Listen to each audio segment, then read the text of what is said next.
Puis, dès l'apparition de la radicule, eh ben, je remarque que là, la matière, plutôt la masse de la matière fraîche, elle augmente, si j'ose dire, d'une manière exponentielle.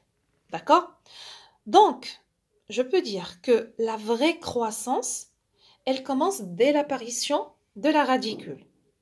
En même temps, je remarque qu'une forte consommation d'oxygène, d'accord, elle démarre dès l'apparition de la radicule. Je rappelle, dans un premier temps, j'ai donné la description. J'ai dit qu'est-ce qui se passe. Idem ici. Maintenant, je commence à parler un petit peu de l'explication et de la conclusion. D'accord? Donc, ici, je rappelle, concernant la description, on remarque une augmentation de la consommation d'oxygène quand on place la graine dans un milieu où il y a de l'eau, quand la graine est imbibée d'eau, d'accord? Et plus la durée d'imbibition elle est importante, plus la consommation d'oxygène augmente, surtout quand la radicule apparaît, d'accord? Ici, de la même manière, chez les petits pois, on remarque que la masse de la matière fraîche, elle augmente dans la phase d'imbibition, mais dès qu'il y a apparition de la radicule, eh ben, j'ai une augmentation de la masse de la matière fraîche d'une manière exponentielle. Du coup, je déduis, et là, je commence la phase d'explication et de conclusion, qu'il existe une relation entre les deux. D'accord? L'apparition de la radicule est marquée par une augmentation de la consommation d'oxygène et aussi de la masse de matière fraîche. Si maintenant je commence à exploiter mes connaissances, mes acquis, d'accord, je sais bien que l'oxygène, il va permettre le déroulement des réactions biochimiques.